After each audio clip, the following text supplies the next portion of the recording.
여러분 살다 보면 억울한 일 당해요, 안 당해요? 참 안 당해 본 사람이 없을 겁니다.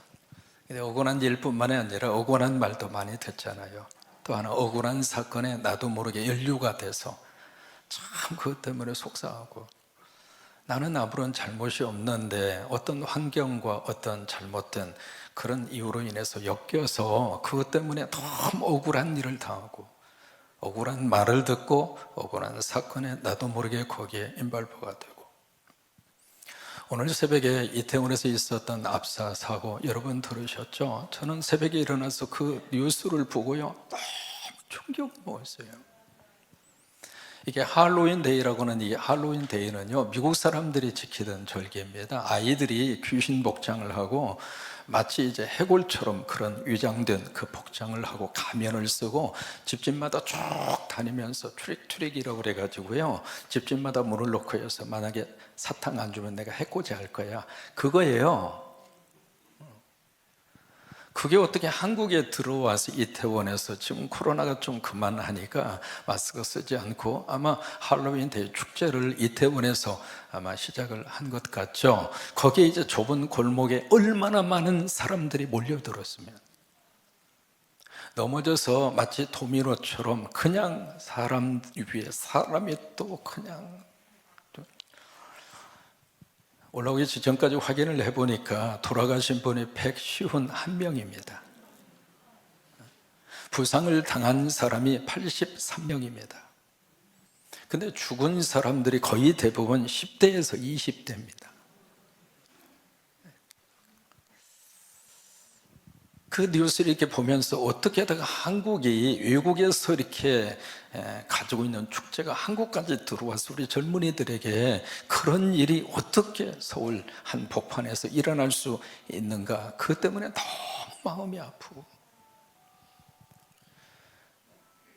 근데 세상을 떠난 151명의 10대, 20대 그 사람들 가운데 모르긴 몰라도요 억울하게 죽은 사람이 태반일 겁니다. 그냥 호기심에 거기에 갔다가 사람들 틈에 끼어가지고 나오지 못해서 압사를 당하고, 아는 부모님하고 함께 모처럼 만에 조금 분위기를 좀 바꾸자, 그렇게 해서 부모님 따라서 거기에 갔을지도 모르죠. 그러다가 그 일을 당하고 죽은 사람도 있을 것이고요, 아니면 집이 그 근처에서 집으로 가다가 그 상황을 딱 맞닥뜨려서 어쩔 수 없이 거기에 끼어가지고 죽은 사람도 있을 거란 말이에요. 기도합니다. 하나님께서 그들을 다 위로해 주시기를 바라고, 잘 갔다 올게, 그 마지막 문자를 남기고 지금까지 연락이 없다고 애타하는 그 부모님의 심정은 오죽하겠습니까? 이게 살다가 보면 참 사람이 그래요. 참 내일 일을 모르는구나. 두 번째는 이 일을 겪으면서 참 이 세상에 왜 그래도 억울한 일이 많은가. 오늘 이 설교를 들으시면서 여러분 가운데 과거의 억울한 일 때문에, 아니 지금 억울한 일 때문에 너무 속상하고, 그것만 생각하면 속에서 막 부글부글 끓어오르고, 그것만 생각하면 속에서 분노가 막 치밀어 오르고, 아마 그런 분들이 있을 수가 있습니다. 오늘 말씀이 여러분들에게 답이 되시기를 바랍니다. 오늘 말씀이 여러분들의 믿음 안에서 해결을 받는 시간이 되시기를 주의 이름으로 축원합니다. 오늘 사도행전 21장을 보시면 사도 바울이 예루살렘에 지금 있거든요. 그때 그 예루살렘 지역에서 사도 바울이 두 가지 일로 인해서 사도 바울이 억울한 일을 당합니다. 첫째로 사도 바울이 억울한 일을 당하는 첫 번째 이것은 사도 바울의 설교 때문에 억울한 일을 당하고요, 두 번째는 사도 바울이 성전을 모독했다고 하는 이 죄로 인해서 사도 바울이 억울한 일을 당합니다. 사도 바울이 아시아를 중심으로 해서 복음을 쭉 그렇게 전하면서 가는 장소마다 설교를 했거든요. 그때 그 설교의 내용 가운데 모세의 율법을 거부하라고 했다. 어떤 일이 있어도 할례는 받으면 안 된다. 지금까지 수천 년 동안 지켜왔던 믿음의 전통과 절기를 부정해라. 근데 사도 바울이 그렇게 설교한 적이 없어요. 근데 악감정을 가진 사람이 사도 바울의 설교를 가지고 나쁜 소문을 낸 거예요. 여러분, 소문 가운데 좋은 소문 멀리까지 가요. 바라기는 우리 성광교회가 좋은 소문이 났으면 좋겠어요. 복음의 소문이 나고, 십자가의 소문이 나고, 기적의 소문이 나고. 그래서 성광교회에서 예배하다가 문제를 해결 안 받고, 여기서 예배 드리다가 하나님 만나고, 여기서 예배 드리다가 하나님의 거룩한 복을 받고, 그렇게 해서 이 성광교회의 좋은 소문이 대한민국뿐만이 아니라 전 세계로. 근데 이제 좋은 소문이 멀리까지 가잖아요. 그런데 악한 소문, 나쁜 소문은 더 멀리 가요. 서울의 고급 레스토랑에 거기에서 이제 스테이크라고 하는 거 여러분 아시잖아요. 스테이크에서 쥐뼈가 나왔다고 소문이 돌았습니다. 근데 그것을 확인을 해보니까 그 고급 레스토랑의 스테이크에서 쥐뼈가 안 나왔어요. 근데 누가 그 소문을 냈는지조차도 모르는 거예요. 그 사람들이 그 소문을 들었을 때 무슨 스테이크에서 쥐뼈가 나오래 안 믿었거든요. 그리고 사람들도 안 믿고, 그리고 사실 스테이크에서 쥐뼈가 나오지도 않았고요. 그런데 그 다음 날부터 그 고급 레스토랑에 손님이 없는 거예요. 사실도 아니고, 그리고 사실로 믿지는 않지만은 그 고급 레스토랑 딱 생각하는 순간 스테이크에 쥐뼈하고 연상이 되는 거예요.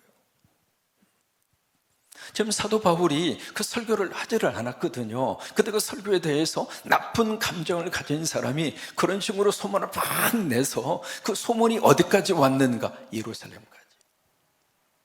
그래서 예루살렘 교회를 감독하고 있는 예수님의 동생 야고보가 이 바울에게 그 억울함을 좀 풀자, 그 잘못된 소문을 좀 잠재우자, 그렇게 해서 지난주 말씀드린 것처럼 나신을 서원, 당신의 비용을 대고 당신이 함께 성전에 들어가서 같이 정결 예식을 행하면 유대인들이 당신의 성전 안에서의 그 예배하는 모습을 보면서 우리가 바울에 대해서 오해했구나, 바울에 대해서 우리가 억울한 일을 바울에게 심어줬구나 하고서 이 오해를 좀 풀자. 그렇게 해서 이제 성전에 들어가게 된 거예요. 그래서 성전에 들어가서 정결 예식이 일주일 동안 진행이 되거든요. 여러분, 그 예배가 잠깐 끝나는 예배가 아닙니다. 일주일 동안 정결 예식을 행하는데, 일주일 정결 예식이 끝나는 날 또 하나의 억울한 일이 발생하는 거예요. 그게 오늘 본문의 말씀이에요. 여러분, 27절의 말씀을 같이 한번 성경을 펼치셔서 같이 한번 읽겠습니다. 27절 시작. 그 이레가 거의 참에 모든 무리를 충동하여 그를 붙들고, 이레가 찼다는 것은 이제 정결 예식이 끝났다 그 말이에요. 그래서 첫 번째 억울한 일을 지금 푸는 그 시간이에요. 근데 그 첫 번째 억울한 일이 풀어지는 바로 그날 무슨 일이 발생을 하는가? 아시아에서 온 유대인, 이 사람들이 누구냐면 에베소에서 온 유대인들이에요. 근데 에베소에 있었던 그 유대인들이 사도 바울을 그렇게 잡아 죽이려고, 복음이 증거되는 장소에 참 묘하게도 마귀와 사탄도 함께 움직입니다. 성령의 역사가 강하게 부어지는 곳에 마귀와 사탄도 함께 움직여요. 여러분, 어떤 일이 있어도 하나님이 주시는 복을 빼앗기지 마세요. 막 마귀와 사탄이 사도 바울을, 왜? 바울만 없애면 더 이상 십자가도 못 세우고 복음도 더 이상 증거하지 못하고, 그러니까 바울을 집중적으로 공격을 해요. 그런데 거기에서 성공을 못한 거예요. 근데 이 사람들이 예루살렘에 딱 와서 성전에 들어갔는데, 성전에 누가 딱 보이느냐면 바울이 보이는 거예요. 그러니까 바울을 딱 보는 순간 이번에 절호의 기회다, 그래서 생각을 하고 사도 바울을 좀 죽이려고 하는 거예요. 그러면서 여기 28절에 이 사람들이 막 소리를 지릅니다. 막 외쳐요. 본인들만 외치는 것이 아니라 사람들로 충동질을 해서 막 거기 그들이 외치는데, 뭐라고 외치는가? 28절 함께 읽습니다. 외치되 이스라엘 사람들아 도우라. 이 사람은 각처에서 우리 백성과 율법과 이곳을 비방하여 모든 사람을 가르치는 그자인데, 또 헬라인을 데리고 성전에 들어가서 이 거룩한 곳을 더럽혔다 하니, 이 사람이 누구냐면 바울입니다. 바울을 지금 무엇으로 지금 몰고 가느냐면 성전을 모독했대요. 성전을 더럽혔다. 성전을 더럽힌 그 이유를 거기서 설명을 하고 있습니다. 바울이, 유대인인 이 바울이 헬라인 사람, 다시 말해 이방인 사람을, 성전에 와서는 안 되는데 그 사람을 데리고 사도 바울이 성전에 들어왔다. 그렇기 때문에 이 바울이 거룩한 성전을 더럽혔다. 성전 모독죄로 사도 바울을 지금 얽고 있습니다. 그런데 지금 그 사람들이, 지금 사도 바울이 이방인과 함께 그 성전에 들어왔느냐면 안 들어왔어요. 바울 혼자 와 있는 거예요. 혼자 와서 지금 정결 예식을 지금 하고 있는데, 혼자 와서 예배를 드리고 있는데 그 사람들이 지금 뭔가 지금 착각하고 있는 겁니다. 그것을 29절에서 기록을 합니다. 29절 같이 한번 읽습니다. 이는 그들이 전에 에베소 사람 드로피모가 바울과 함께 시내에 있음을 보고 바울이 그를 성전에 데리고 들어간 줄로 생각함이라라.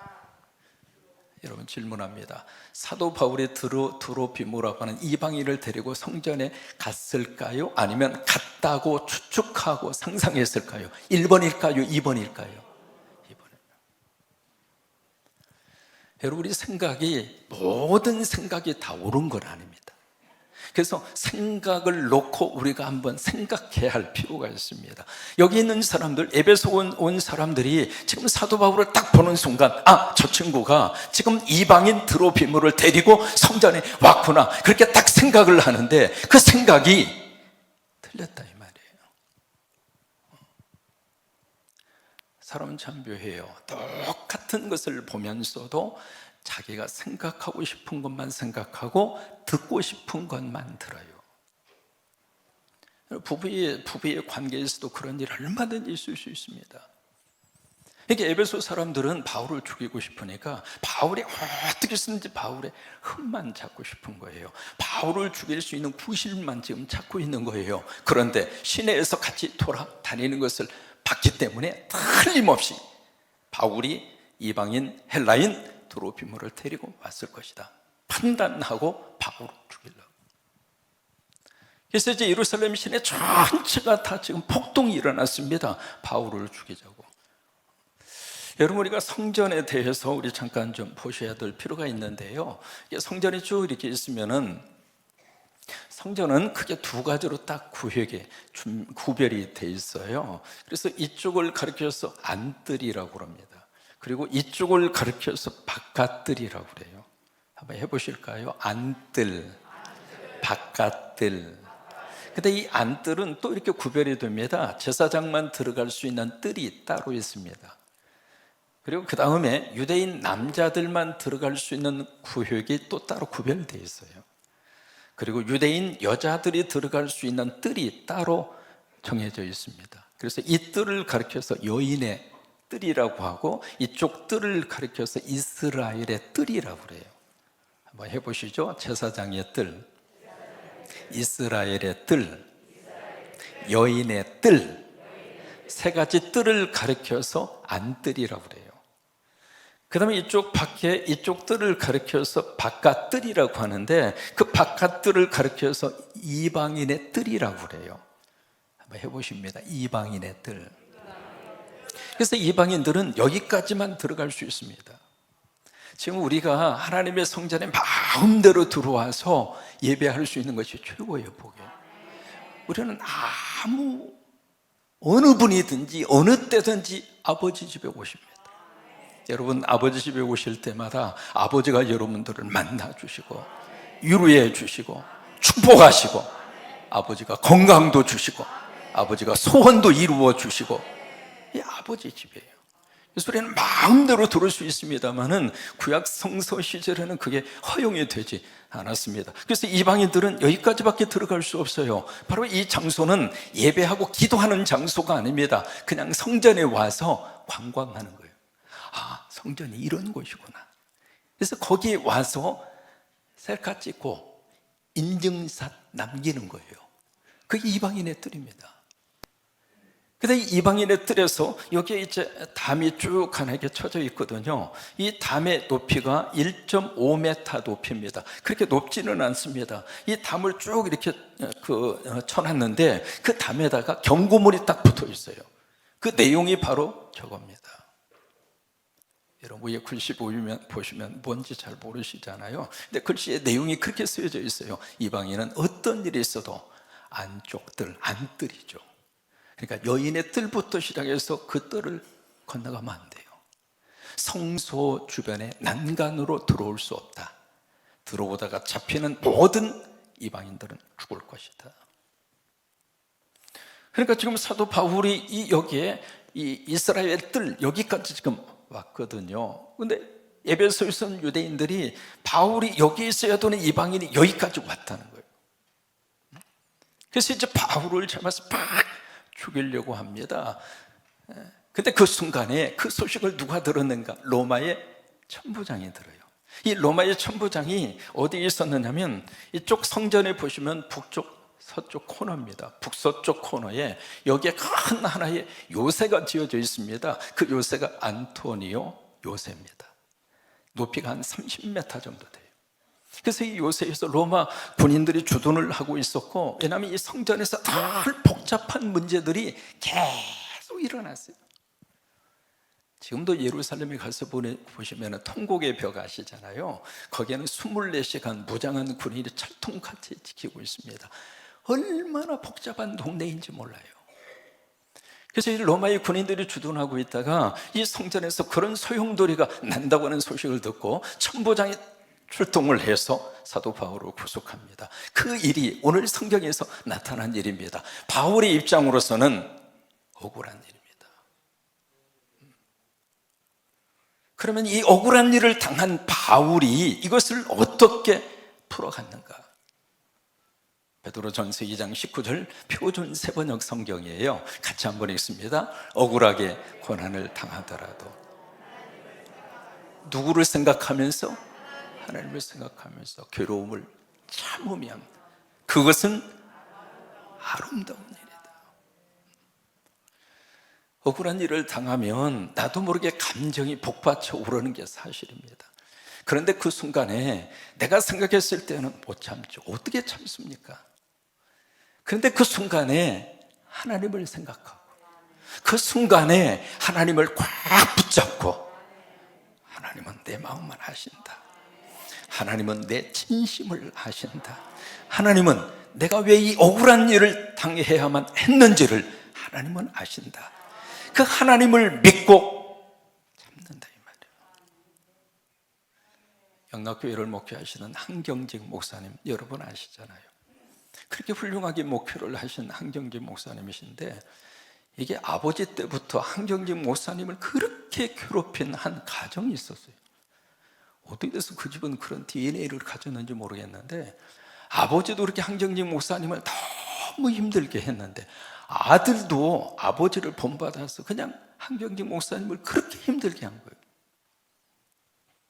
한 번은 그 아들이 한경직 목사님을 찾아옵니다. 그래서 깨알같이 쓴 메모지를 딱 꺼내놓고 36가지 한경직 목사님이 잘못하고 있는 것을 쭉 기록을 해서 그것을 딱 꺼내놓고 하는 말이 당신은 목사도 아니요 영락교회 그만두시오. 참 황당하죠. 참 그런 일이 그분의 목회 현장에서 있었어요. 근데 그 일을 당했을 때 한경직 목사님이 어떻게 했는가 그걸 가만히 이렇게 물끄러미 바라보더니 그렇게 이야기를 하시는 거예요. 집사님, 저는요 36가지가 아니라 내가 잘못하는 게 360가지예요. 그러니 집에 가셔서 조금 더 연구하시고 조금 더 저의 잘못을 찾으셔서 360가지를 채워가지고 오세요. 그 뒤로 안 왔대요. 참을 수 없지만 하나님을 생각하고 참으면 우리는 세 가지로 하나님께서 우리의 억울함을 풀어주세요. 고린도전서 10장 10절 말씀 같이 한번 고백하십니다. 그들 가운데 어떤 사람들이 원망하다가 멸망시키는 자에게 멸망하였나니 너희는 그들과 같이 원망하지 마. 억울한 일 당하면 모든 사람이 다 원망하잖아요. 바울이 이 억울한 일을 당했는데 사실 원망할 사람이 누구냐면 야고보예요. 야고보가 성전에 가서 그 하라고 했거든. 그러다가 그 일을 당했거든요. 그러니까 원망할 수 있는데 바울은 원망하지 않았어요. 두 번째, 고린도전서 2장 9절 말씀으로 하나님이 우리의 억울함을 풀어주십니다. 같이 한번 읽습니다. 기록된 바 하나님이 자기를 사랑하는 자들을 위하여, 보세요, 하나님을 사랑하는 자가 누구인가? 여러분이에요. 예수 믿어도 억울한 일 당하고, 기도해도 억울한 일 당하고, 하나님을 사랑해도 억울한 일 당할 수 있어요. 근데 그렇게 억울한 일을 당하는 여러분을 위해서 하나님이 예비하신 게 있어요. 하나님이 좋은 것을 준비해 주셨어요. 우리는 그것을 믿습니다. 세 번째로 어떻게 우리의 억울함을 풀어주시는가? 로마서 8장 28절 말씀 같이 고백하십니다. 우리가 알거니와 하나님을 사랑하는 자 곧 그의 뜻대로 부르심을 입은 자들에게는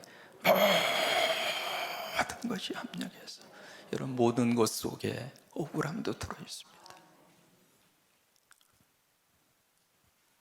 억울한 일을 당하고 억울한 말을 듣고 그게 너무 내 속에서 나를 괴롭히고 그게 스트레스가 되고 결국 그것 때문에 속병이 생기고 그것 때문에 잠 못 이루고 그런 순간이 참 많잖아요. 그런데 여러분들이 당하시는 어려운 일, 그것까지라도 하나님이 다 합력하셔서 선으로 만들어 주시는 줄로 믿습니다.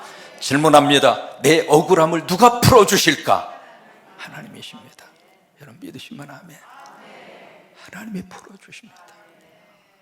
제가 목회 쭉 해오면서 목회 현장에서 이런 일 저런 일들이 없을 수가 없잖아요. 특히 이민 목회 현장은 특히 더 그렇습니다. 그런 속에서도 한 교회에서 20년 사역할 수 있었던 이유는 하나님이 풀어주시더라고요. 하나님을 생각하고 참고 더 참고 견디니까 때가 되니까 하나님께서 다 풀어주시고 좋은 길로 인도하시고 하나님이 복을 주셔요. 그 은혜가 넘치기를 주의 이름으로 축원합니다.